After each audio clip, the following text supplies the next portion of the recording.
Bismillah. Assalamualaikum warahmatullahi wabarakatuh. Alhamdulillah dan katsiran thayyiban mubarakan fih kama yuhibbu rabbuna wa yarda. Asyhadu an la ilaha illallah wahdahu la syarika lah wa asyhadu anna Muhammadan abduhu wa rasuluh. Allahumma shalli ala Muhammad wa ala ali Muhammad. Alhamdulillahilladzi bi ni'matihi tatimmu shalihat. Alhamdulillah, kita bersyukur kepada Allah Subhanahu wa taala masih diberikan kenikmatan yang paling agung, yaitu adalah kita masih beriman. Diberikan nikmat Islam dan juga rasa sehat ya, serta juga taufik dari Allah Subhanahu wa taala sehingga kita masih bisa ya bersabar ya untuk duduk setelah kita melakukan dari satu amalan kebaikan yang berpindah kepada amalan kebaikan yang lain. Maka tentunya kita harus bersyukur ya, karena sebagian orang mungkin ya tidak diberikan kesempatan dan nikmat yang sama. Salawat serta salam semoga senantiasa tercurah kepada Nabi Muhammad SAW beserta para keluarga beliau, para sahabat beliau, para tabi'in, para tabi'ut tabi'in, dan semoga kita ya memulai ya dan berusaha terus untuk mengikuti jalan dari Nabi Muhammad SAW di antara sunnah-sunnahnya dan juga amalan-amalan yang kita menginginkan bahwa amalan tersebut diterima. Dan di antara syarat diterimanya amal ya adalah dua, yaitu ikhlas kepada Allah Subhanahu wa taala, itu ada di bab tauhid, dan juga ittiba, kita mengikuti benar-benar apa yang sesuai Nabi Muhammad SAW ajarkan. Ya, kita alhamdulillah bertemu kembali hari ini. Kita masuk pertemuan yang ke-33 ya, 33. Terakhir memang sudah lama ya. Terakhir kita bertemu di bulan Oktober ya, bulan Oktober karena sebulan sekali.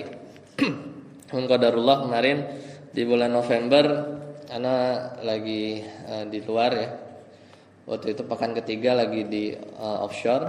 Kemudian di Desember waktu itu lagi bimbing jamaah umroh ya, jadi baru ketemu lagi di Januari dan hampir ada lupa ya, dan hampir enggak libur juga karena kemarin baru pulang juga dari offshore.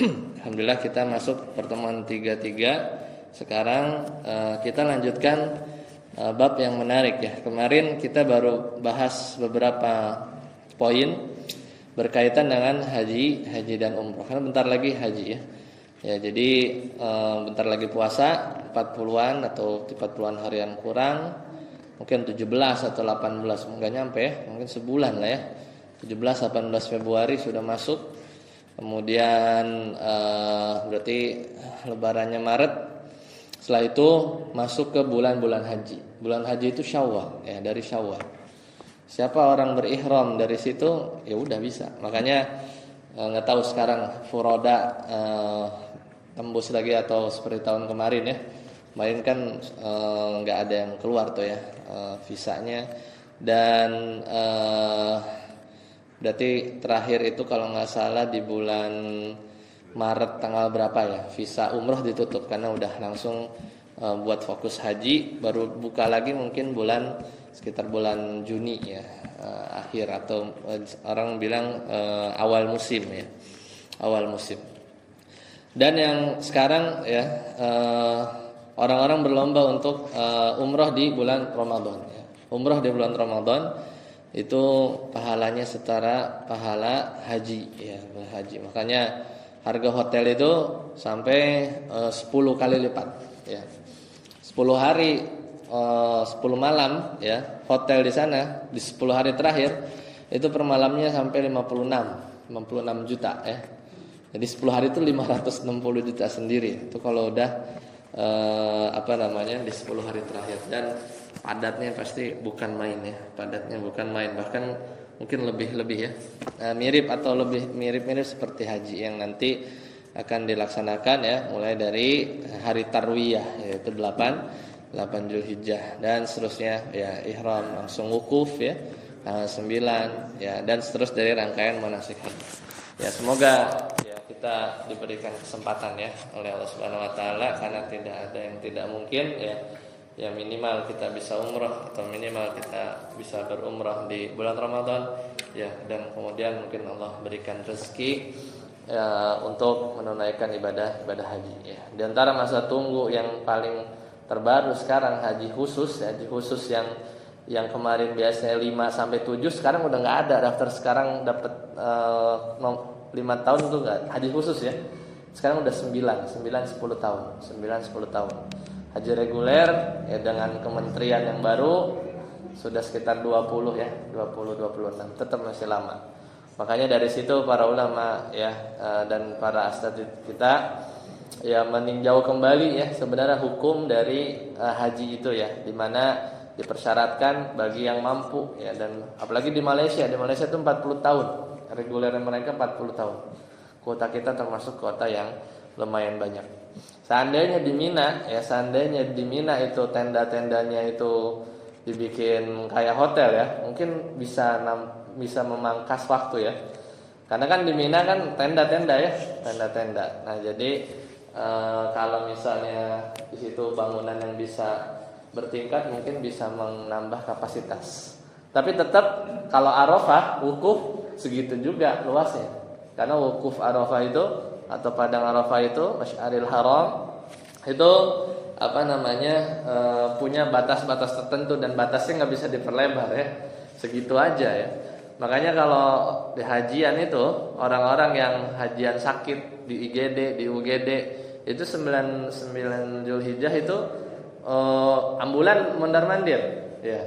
Minimal yang sakit dibawain naik mobil masuk ke sini aja kalau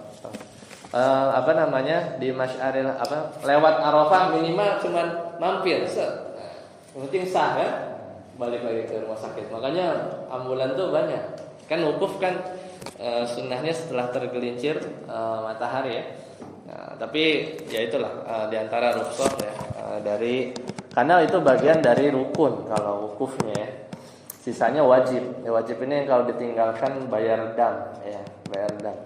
Nanti kita akan lihat satu persatu, dan ya kita tetap ya semoga dengan kita berilmu ya di bab ini Allah berikan kesempatan di waktu yang mendatang ya. Dan minimal kita bisa terus berdoa dan pun sampai wafat kita belum hajian ya, maka insya Allah tidak berdosa ya, jika memang tidak memungkinkan baik dari sisi waktu ya, umur, dana dan fisik ya. Karena ibadah haji itu full fisik ya. Jadi memang ibadah yang sangat unik ya, dan termasuk rukun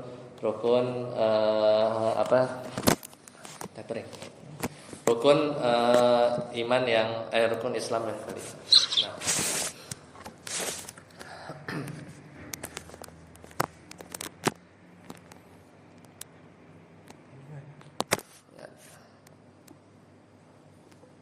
Berarti WOP aja. Connect aja. Passwordnya aja connect. Ya. Baik, sekarang kita masuk ke al-babul awal, yaitu bab yang pertama ya. Bab itu sudah ya. Sekarang bab miqat gitu ya. Kemarin kita sudah muqaddimatul hajj sudah, yaitu kemudian sekarang kita masuk ke arkanul hajj, itu juga sudah. Kemudian kita masuk sekarang di pembahasan miqat ya, terakhir itu. Ya. Nah, berarti kalau Bapak yang pegang terjemahan, Tarana carikan dulu karena beda namanya. Itu di halaman 285 ya, kalau yang punya terjemahannya ya, 285. Ya, kita masih di miqat ya, masih di awal-awal ya, masih di awal-awal. Ya, Bapak-bapak sekalian rahimani wa rahimakumullah ya. Kita ulang sedikit karena kemarin sudah 2 bulan ya. Jadi saya ulang sedikit ya karena masih baru awal di Oktober kemarin. Ya, yang pertama kita ulang sedikit terkait hukum dan keutamaan haji ya.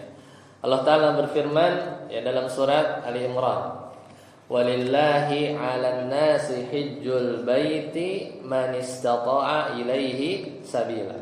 Ini yang tadi disebutkan bahwa kewajiban haji itu Allah kaitkan dengan istita'ah. Istita'ah itu adalah kemampuan. Ya, para ulama menjelaskan bahwasanya kemampuan baik dari fisik ya itu cukup penting ya untuk ibadah yang satu ini, dan yang kedua adalah bekal ya, bekal. Dan termasuk bekal itu adalah bukan BPH saja ya, biaya yang ditetapkan oleh pemerintah, tapi juga bekal untuk keluarga yang ditinggal. Itu para ulama menjelaskan seperti itu. Bahkan dulu yang tidak seperti sekarang ya, perjalanan hanya sekitar 10 jam, mungkin hanya 20 sampai 40 hari ya. Tapi dulu ya, zaman Belanda lah ya, kan banyak tuh video-videonya tuh yang tersebar ya, mulai berangkat dari Tanjung Priok ya, kemudian transit di Aceh, ganti kapal lagi sampai Jeddah ya. Itu sampai waktu yang berbulan-bulan lah. Kalau kita bayangin ulama-ulama kita mungkin di zaman dulu kalau mau haji seperti itu ya, mungkin nggak kembali ya, mungkin juga ada yang di perjalanan ya tertahan ya, atau tidak bisa kembali ya, beberapa ada yang meninggal ya, dan seterusnya.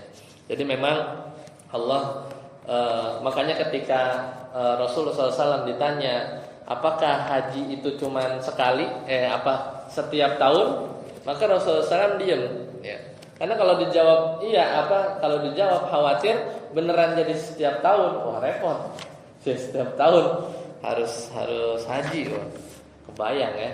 Makanya dengan kondisi yang sekarang ya, bahkan kemarin bulan Desember, Januari itu padatnya udah bukan main ya.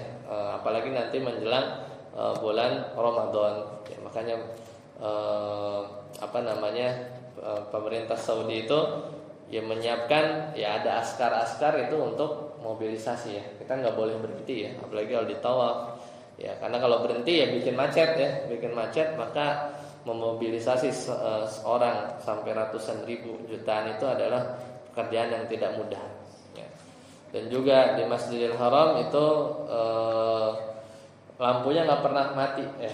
Kalau orang bilang New York ya, di US Amerika itu kota yang nggak pernah padam, kayaknya enggak ya. Justru yang nggak pernah ada liburnya siang dan malam ya, orang nggak pernah berhenti tawaf, itu kayaknya cuman hanya di Masjidil Haram ya. Masjidil Haram itu tidak pernah sepi ya, ada 24 jam.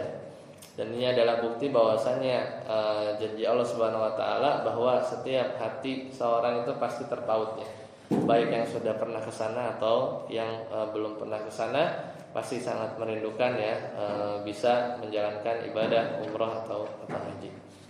Nah, kemudian mari kita ulang sedikit syarat-syarat haji, diantaranya ya harus berislam ya, tidak wajib, bahkan tidak bisa ya orang di luar Islam, dan tidak sah pula ya kalau untuk melaksanakan ibadah yang satu ini. Kemudian berakal. Jadi haji itu tidak wajib atas orang yang tidak berakal ya, termasuk ya anak-anak kecil. Meskipun waktu itu ya di zaman Nabi SAW ada seorang anak kecil yang ikut haji, maka hajinya sah.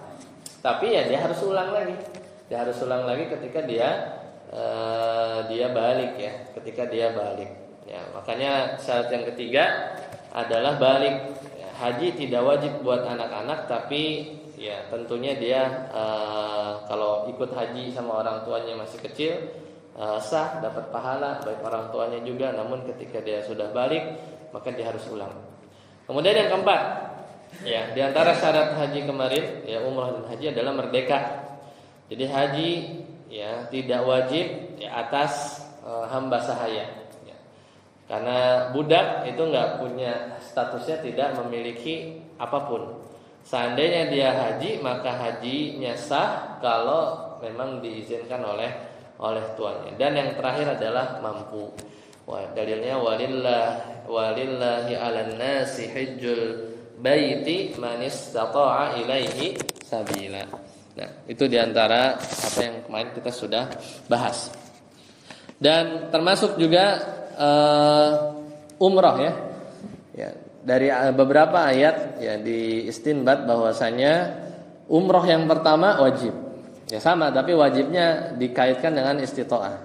Jadi minimal ya kita punya azam yang kuat, minimal 1 kali kita umrah ya, karena umrah yang pertama itu wajib, tapi sama man istata'a ilaihi sabila ya. Jadi jika memang Allah mampukan ya.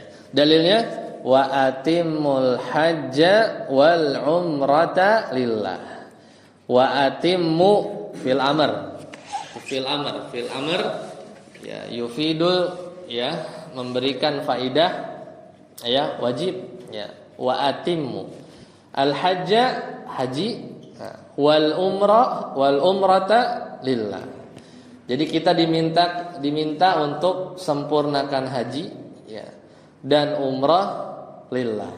Jadi satu-satunya amalan yang dia tuh nggak bisa dibatalin begitu aja di tengah jalan ya, 2 amalan ini. Kalau udah masuk ya, apalagi misalnya orang sudah berihram ya, udah pakai kain ihram, habis itu nggak jadi deh gitu ya, dia lepas lagi gitu ya, pakai pakaian yang bentuk tubuh berjahit misalnya, nah itu nggak bisa ya, harus ditutup, harus selesai ya, harus selesai tahallul, tapi dia harus bayar dam. Jadi perintahnya itu disempurnakan. Kalau udah masuk ihram harus sampai tahallul ya, sampai tahallul.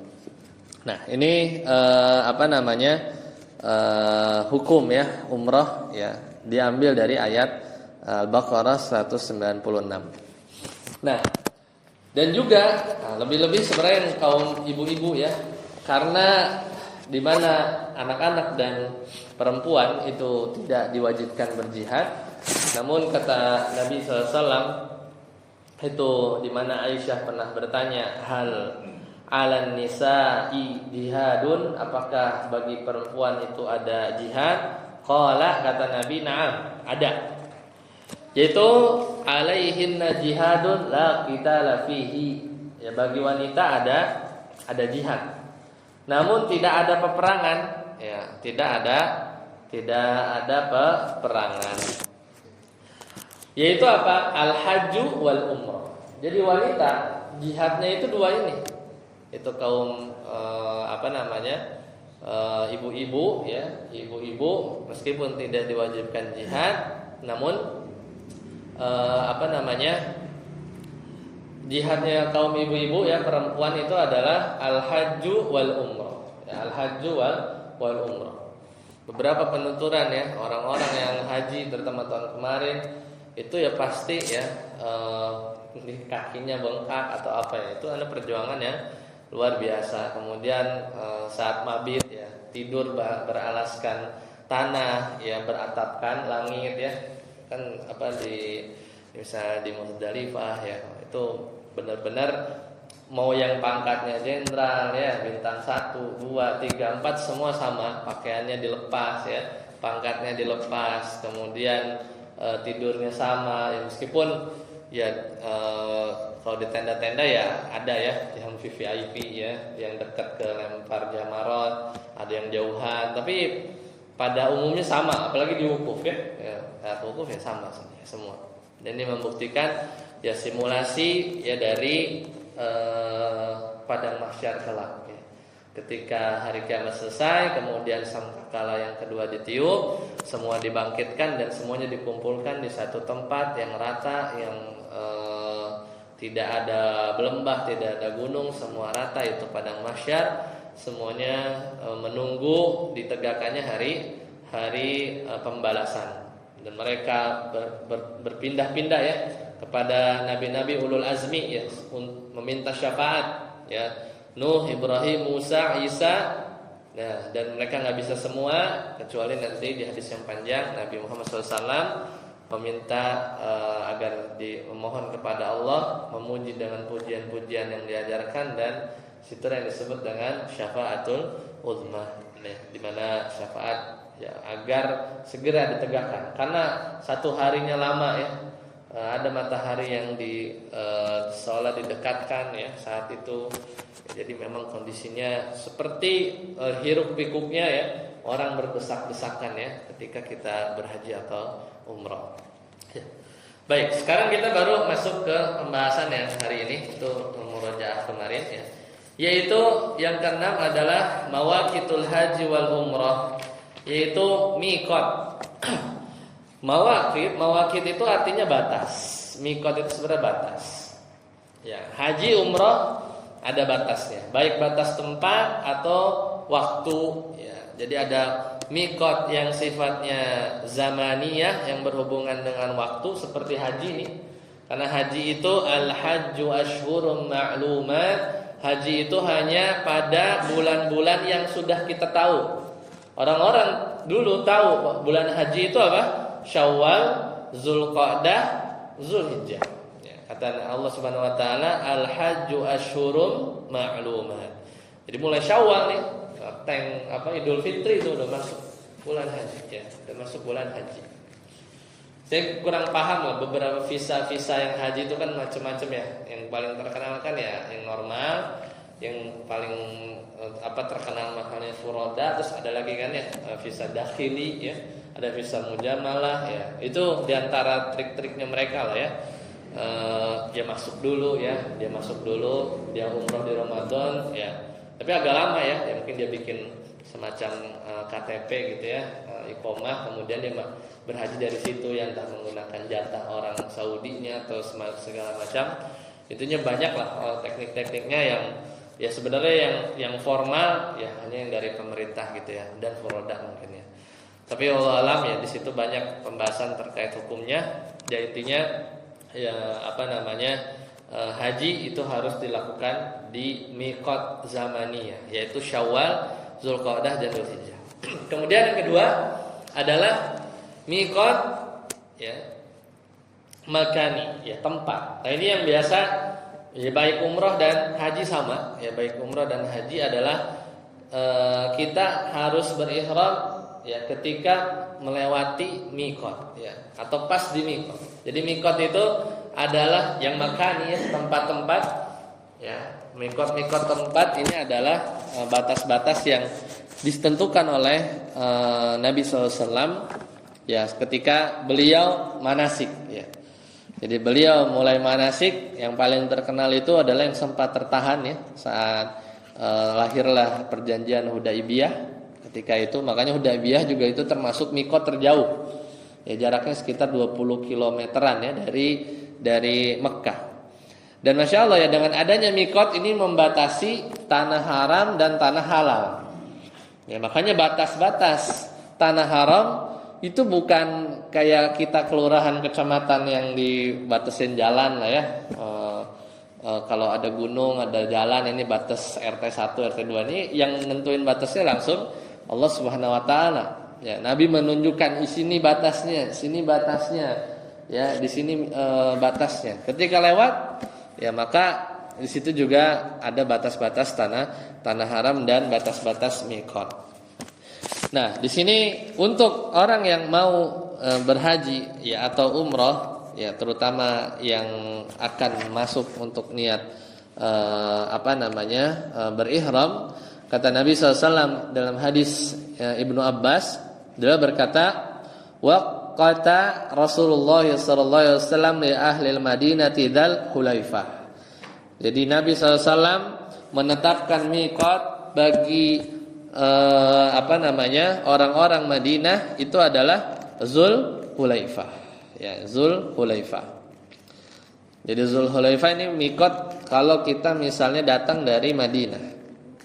Itu enggak lama, biasanya mereka berhenti ya di Masjid Bir Ali ya, Bir Ali. Adapun orang-orang yang connect bis biasanya berhenti di situ ya. Jadi enggak mungkin kalau bis beberapa menit saja ya, 30 menit lah udah sampai. Kalau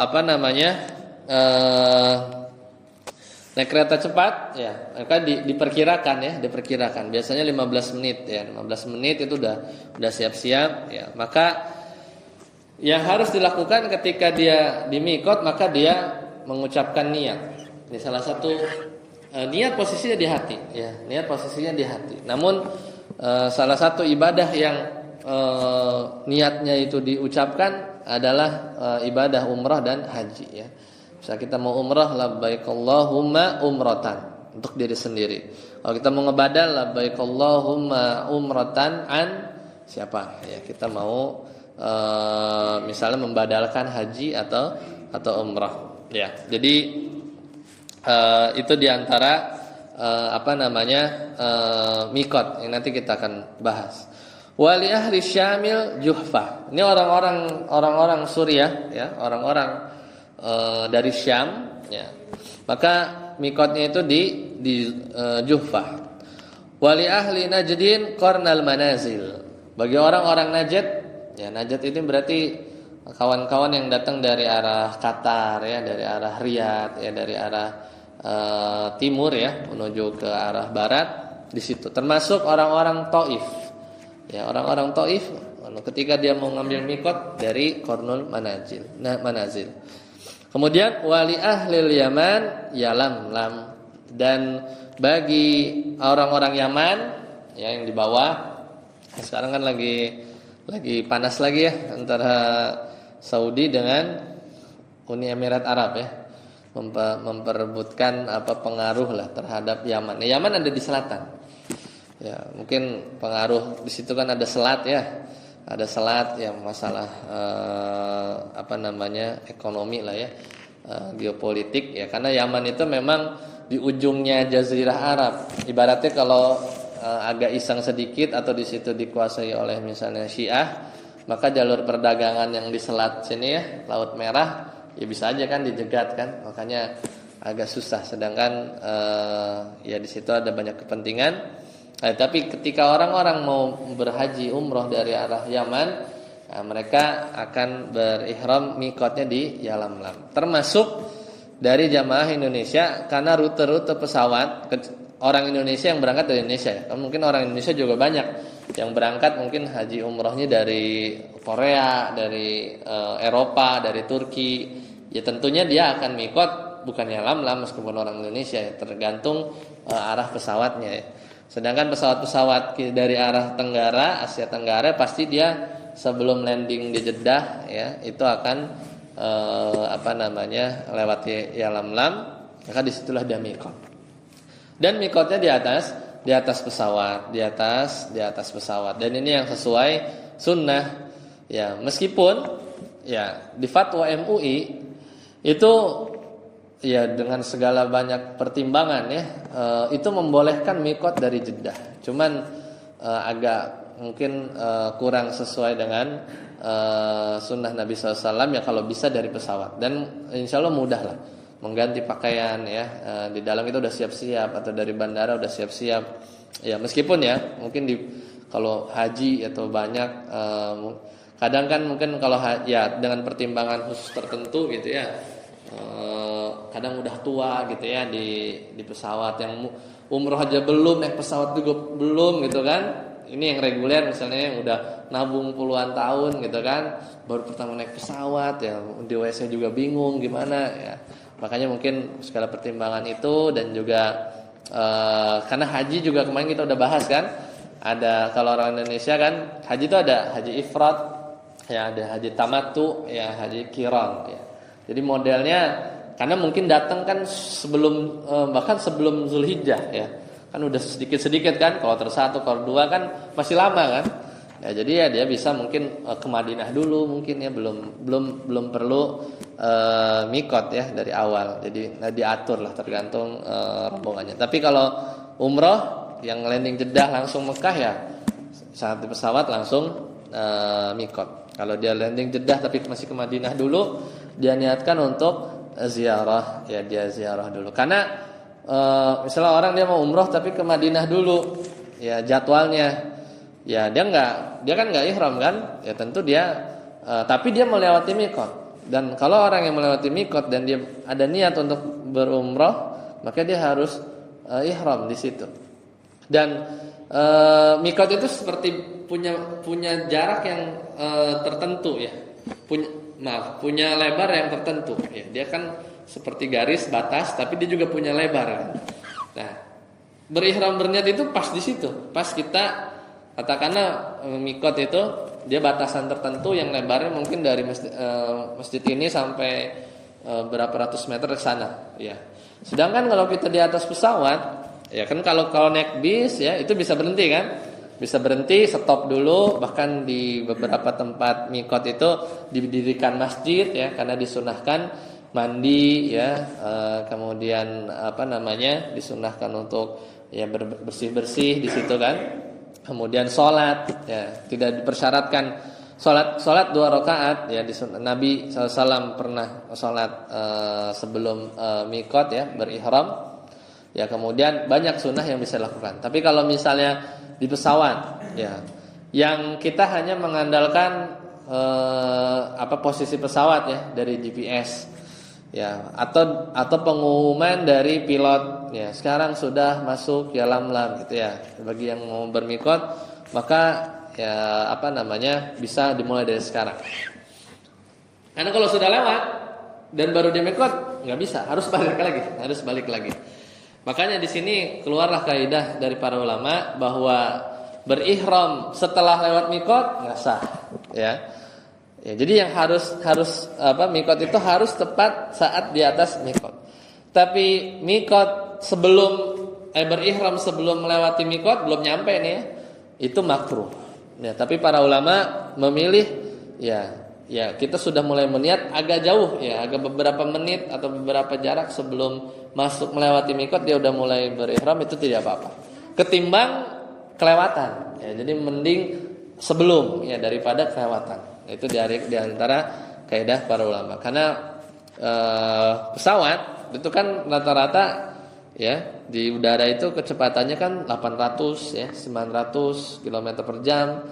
Ya, mungkin saat dia pilot ngomong ya, dia udah lewat, paling jaraknya berapa udah lewat ya. 900-800 km per jam. Ya, jadi makanya biasanya pilot itu 30 menit ya. Ya, sebelumnya udah dikasih tahu. Dan kalau umumnya ya, kalau memang dari arah Yaman itu mikot itu di Lam masih daerah Yaman itu 30 menit sebelum landing ya. Jadi 30 menit sebelum landing itu biasanya situ udah masuk. Tapi pilot biasanya dia akan kasih tahu beberapa menit sebelumnya. Jadi kita lebih baik sudah mengucapkan ini ya, lafaz ketika kita ihram, labbaik Allahumma umratan ya, agak cepet sebelumnya nggak apa-apa ya, kita ulang lagi gitu ya, kita hadirkan niat ya, dan lewat ya sudah, berarti udah udah sah. Ketimbang udah masuk susah, itu harus keluar lagi dari mikot baru dia berihram ya. Sama ya, haji umrah mirip di bab ini sama. Dan ketika itu mulailah berlaku larangan-larangan bagi orang-orang yang larangan bagi orang yang berihram. Seperti itu. Jadi larangan-larangan seperti kita sholat. Apa yang membuat membedakan kita sedang sholat atau tidak? Yaitu takbiratul ihram, sama ihram. Jadi ihram itu pengharaman. Jadi ketika kita sudah takbiratul ihram, diharamkan untuk makan, ngobrol ya, atau perkara-perkara lain yang membatalkan salat. Sama ketika kita sudah berihram, labbaik Allahumma umratan misalnya, maka berlaku larangan-larangan yang nanti kita akan bahas ya. Jadi di situ udah harus memakai pakaian yang tidak berjahit ya, dan membentuk tubuh ya.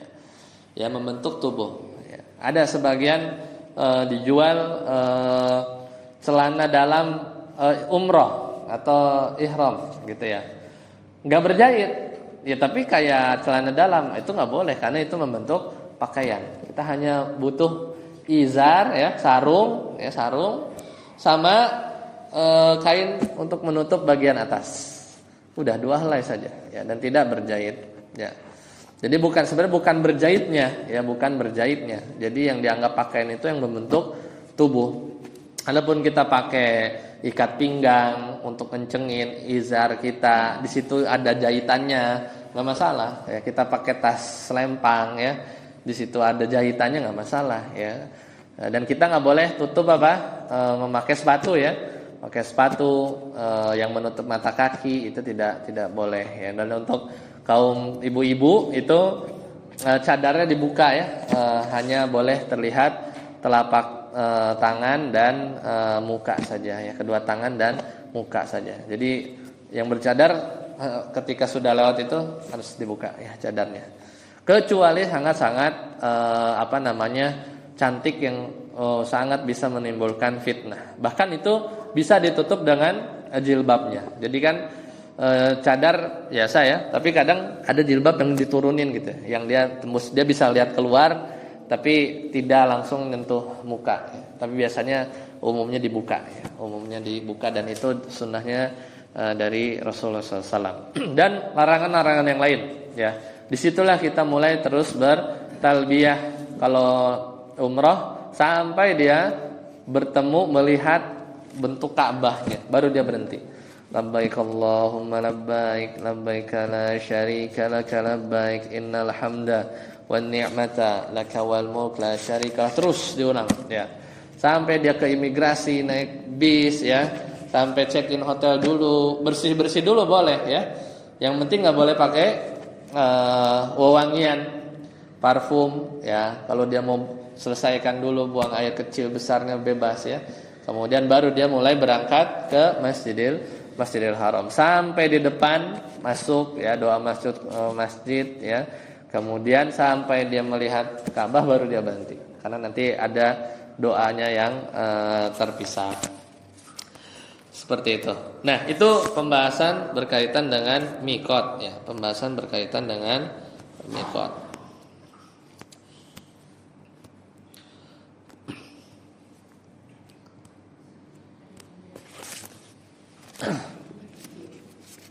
Nah, kemudian kata para ulama di sini ya, barang siapa yang melampaui tempat miqat tanpa ihram, maka dia harus putar balik ya, harus putar balik ke miqat ya bila memungkinkan. Namun kalau enggak memungkinkan dia putar balik ya, dia lanjutkan ihramnya, dan dia harus membayar fidyah, yaitu 1 ekor kambing ya yang disembelih di Mekah dan membagikannya kepada orang-orang miskin di tanah haram. Mungkin salah satunya ini. Misalnya dia, tadi kan saya bilang ya, MUI itu membolehkan di Jeddah. Mungkin nanti kompensasinya harus bayar fidyah. Tapi ya dia baru pakai gitu. Tapi niat udah, cuman memakaikan ihramnya baru di pas landing gitu ya. Ya, tapi sebenarnya masih bisa kita usahakan ya. Apalagi misalnya kita dapat rezeki ya, di mana pesawatnya misalnya pesawat Saudi ya. Kontrak pesawat orang-orang yang hajian besok ini kan masih 2 ya, yaitu masih Garuda dan Saudi ya, masih Garuda dan Saudi. Meskipun ada kabar ya, ada satu lagi maskapai dari Saudi ya, menambah keragaman pilihan lah ya. Kalau hajian 2 ini aja yang bolak-balik gitu ya, berapa ratus kloter ya, seperti itu. Dan kalau Saudi dia ada musolanya ya, jadi kita nyaman lah buat sholat, kemudian ganti kain ihram bisa di situ ya, seperti itu. Nah, adapun orang-orang yang rumahnya di dalam miqat, misal orang asli Mekah, dari mana? Apakah dia harus keluar dulu gitu? Maka dia berihram ya dari rumahnya ya, kalau memang dia tinggal penduduk Mekah misalnya gitu ya. Maka kata Nabi SAW, "Wa man kana duna dzalik," maka siapa yang tinggalnya setelah miqat, famin haitsu ansya'a, maka miqatnya dari arah tempatnya memulai, seperti itu. Baik. Itu miqat. Sekarang kita masuk ke bab yang kedua. Al-babus tsani fi arkanil haji wa wajabatihi, yaitu rukun-rukun haji dan wajib-wajib haji. Kata para ulama ya dalam fikih Hambali ya di kitab Muyassar ini, rukun-rukun haji itu ada 4. Yang pertama adalah ihram. Ihram ini poinnya adalah niat. Ya, poinnya adalah niatnya. Rukun yang yang dimaksud rukunnya itu adalah niatnya. Ya, karena tidak sah kita beribadah tanpa ada niat. Ya, berdasarkan ijma kaum muslimin ya, di mana Nabi SAW bersabda innamal a'malu binniyat. Nah, kemudian yang kedua ya, rukun yang kedua adalah wukuf di Arafah. Ya, makanya startnya nanti di hari Tarwiyah. Ini kita ngomongin haji dulu ya. Ya, baru rukun yang kedua adalah wukuf di Arafah. Karena Nabi SAW bersabda al-hajju Arafah. Al-hajju Arafah. Jadi pembedanya paling besar atau inti dari segala inti ibadah haji ya ini, nomor 2 ini. Yaitu al-hajju Arafah. Yaitu wukuf ya, wukuf. Dan wukuf itu dilakukan setelah matahari tergelincir pada hari Arafah, yaitu 9 Zulhijjah ya, zuhur sampai maghrib, sampai malam, sampai terbit, sampai subuh ya. Jadi agak panjang ya. Pokoknya di waktu itu yang hajian pokoknya harus masuk meskipun sedetik keluar lagi gitu ya. Tadi yang saya ceritain ya, itu ambulan bolak-balik masuk keluar ya. Itu bawa-bawa pasien-pasien yang hajian, tapi ya pokoknya ditenteng ya, ihram ya, masukin situ kan. Ya masih ada waktu dari zuhur sampai besoknya, sampai subuh, sampai fajar di hari nahar, yaumun nahar, 10 Zulhijjah. Ya kita salat Id sini, potong sesembelihan. Itu intinya. Nah, kemudian yang ketiga adalah tawaf ya. Ya beda antara umroh dan haji. Kalau umroh tadi langsung kita tawaf ya, setelah ihram tawaf. Nah, kalau hajian habis niat tanpa ihram, wukuf dulu ya, wukuf dulu. Yang rukunnya nih ya, kita belum bahas wajib, nanti wajib hajinya. Nah, baru yang rukun yang nggak boleh kalau dilewat mau sengaja kayak haji ulang ya tahun depan ya. Yaitu tawaf ziarah. Nah, itu yang disebut dengan tawaf ifadah. Kenapa disebut dengan tawaf ifadah dan ini adalah rukun haji? Karena dia terletak sesudah ifadah. Ifadah tuh balik, setelah balik dari Arafah. Kan habis ihram ke Arafah dulu tuh, wukuf. Habis itu balik kan. Ya balik kan di situ sebenarnya ada wajib-wajib haji. Tapi intinya tawafnya ini enggak boleh kelewatin. Intinya pulang, balik lagi kan Arafah ke Mekah kan lumayan tuh ya. Balik ya tawaf ifadah. Dan ini adalah tawaf yang wajib, tawaf fardu dan rukun haji berdasarkan ijma. Allah Ta'ala berfirman di surat Al-Hajj ya, "Tsummal yaqdu tafathahum wal yufu nudurahum wal yattawafu bil baitil atiq." Ya, jadi surat Al-Hajj ayat 29. Nah, itu dari apa tadi? Ihram, wukuf ya. Kalau orang datang udah ihram, wukuf bareng sebentar ya, kemudian dia tawaf ifadah, kemudian yang keempat apa? Sa'i. Rukun ya, sa'i. Ya, sa'i seperti biasa, umroh haji sama. Yaitu Safa Marwah ya, Safa Marwah 1, Marwah sa'i, Safa 2, ya, Safa Marwah 3 terus ya. Berarti kalau start di sa'i putarannya 7, stopnya harus di mana? Di Marwah. Jadi sa'i ya, dari Safa, inna Safa wal Marwata min sya'airillah. Mulai ya, 1 Safa Marwah 1, Marwah Safa 2. Jadi sampai 7, berarti berhentinya di Marwah. Kalau lagi ngitung ya, berhentinya di Safa salah. Entah kurang atau kelebihan ya. Stopnya harus di Marwah. Jadi Safa Marwah ini ke-7 udah dia keluar. Nah, di Marwah di situ ada pintu ya. Pintu keluar, situlah tahallul. Tahallul bukan rukun haji ya? Nah, itu wajib nanti ya. Jadi tahallul itu sama, poinnya berniat. Di depan tuh berniat, ya memang dengan ada pakaian ihram, wajib-wajib yang lain. Kita ngomongin rukun ya. Sama seperti kita berbicara kemarin kitab tuh wudu, ya wudu yang biasa kita lakukan tuh wudu lengkap ya. Tapi kan kalau kita terbatas, air sangat terbatas, mungkin hanya segini, kita hanya ambil di surat Al-Maidah kan, faksilu wujuhakum, yang penting muka dibasuh, dialirkan. Faksilu wujuhakum wa aydiyakum minal marafiqi, tangan dialirkan. Wamsahu, nah ini diusap ya. Wamsahu biruusikum wa arjulikum. Adapun kaki dibasuh. Udah kan? Cukup air segini. Lagi di hutan apa gimana gitu ya, airnya dikit ya. Enggak, jangan langsung tayamum. Kita pakai yang paling yang wajib-wajib rukunnya saja, rukun dari wudu ya. Yang penting sah, kita bisa sholat. Sama. Kita harus ngerti ya, bedakan antara rukun dengan wajib.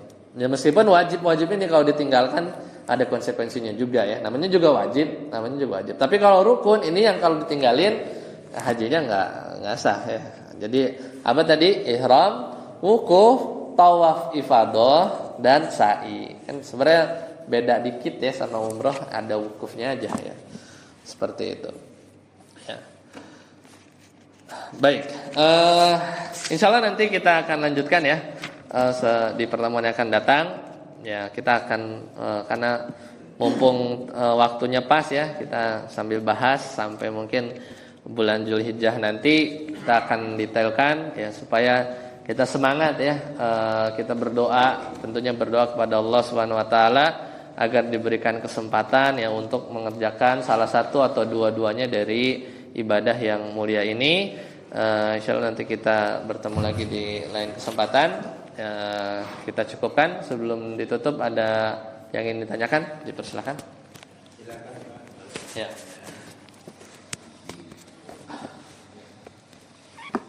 Ya silakan Pak. Misalkan kalau tadi kan umroh sudah pakai niat umroh ya pakai ihram misalnya. Nanti kan harus selesai semua. Ya. Nah, apabila ada suatu gejala misalkan dia sakit, dia nggak sanggup melaksanakan. Terus dia balik dulu kan ke tempat istirahat dulu lah. Sambil menunggu kesehatan dia pulih, tapi seperti ihram gitu. Terus besoknya kembali lagi boleh Ustaz? Boleh. Terus yang kedua kalau misalkan sama nggak bisa, paksakan terus gimana gitu? Karena kayak bidya atau dam gitu ya. Terus yang kedua terkait dengan misalkan kan dulu rame Ustaz masalah haji menggunakan visa non haji ya. Nah ini sempat ramai waktu itu, banyak dari kita juga di masyarakat kita menggunakan visa non haji. Nah itu kalau misalkan dia pergi tidak menggunakan visa haji resmi, sampai ada yang open stay umroh, ada yang sengaja open stay sehingga dia bisa melakukan haji. Nah itu sudah hukumnya bagaimana Ustaz? Apakah diterima atau tidak gitu ya?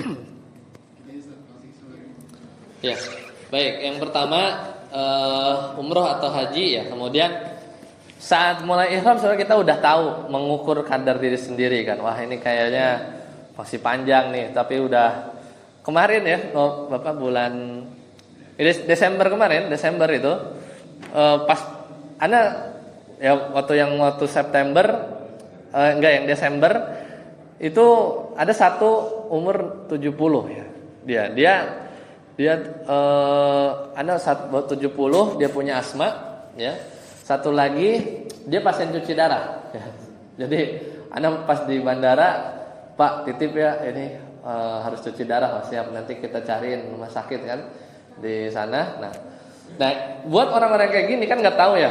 Tapi alhamdulillah kemarin dua-duanya sehat. Cuman yang satu pas pulang di pesawat kambuh ya.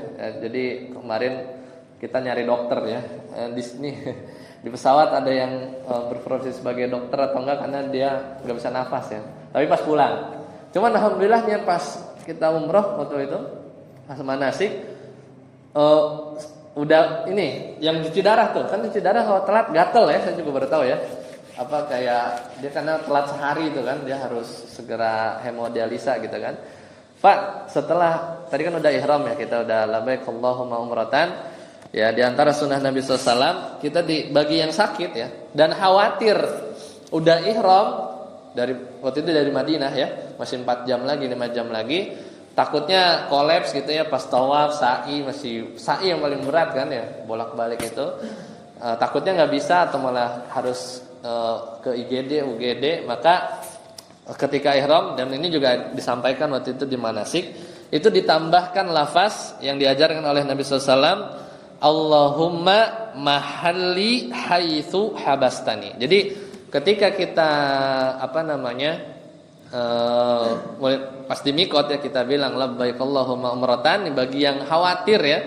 Ya sebenarnya yang sehat juga kalau mau baca nggak masalah juga ya, tapi kalau yang udah sakit kan udah tanda-tanda kan, dia bisa ngukur nih kayaknya kenapa-napa atau udah feeling ya. Bahkan sebagian orang ada yang memang lagi manasik wafat kan.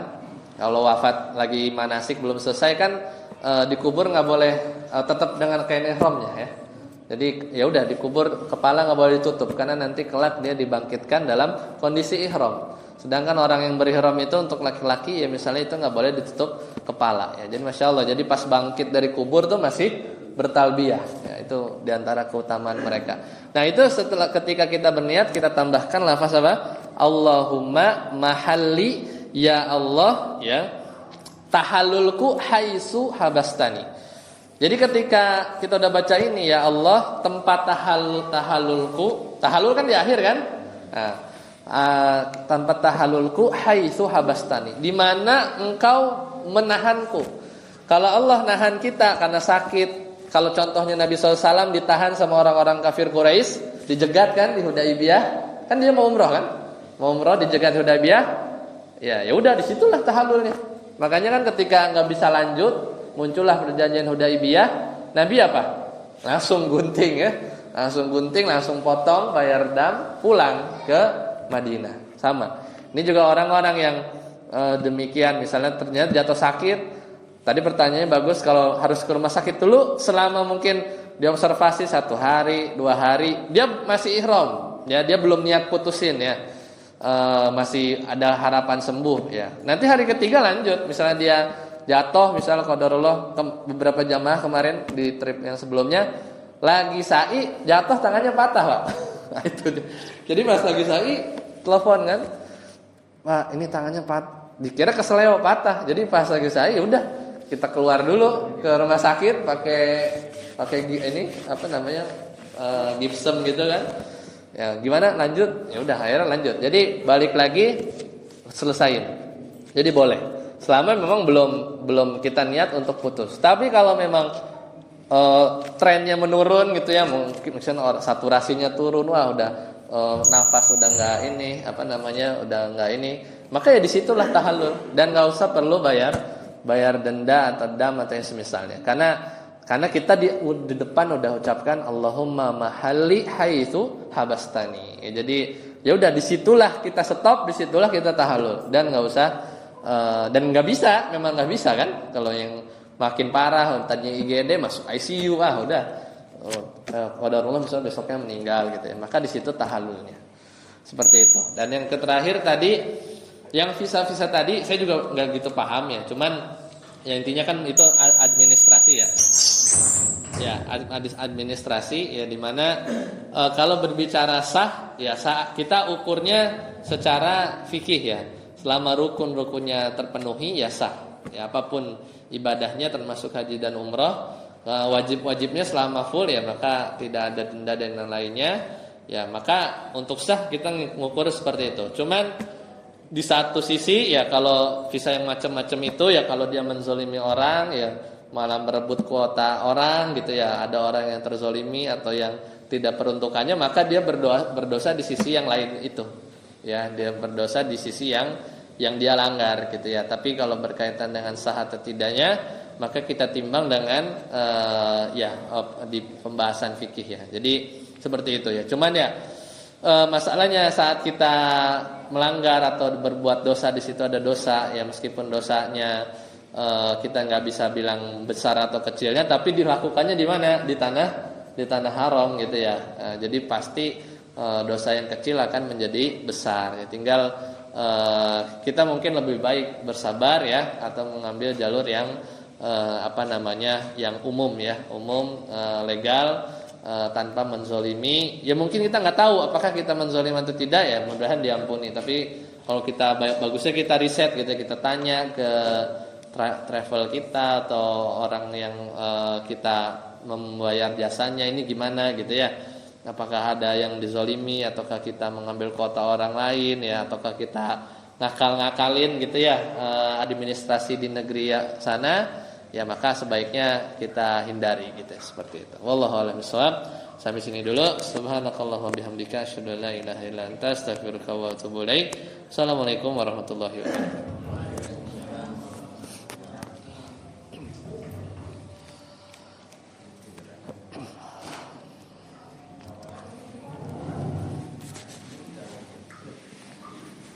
Allah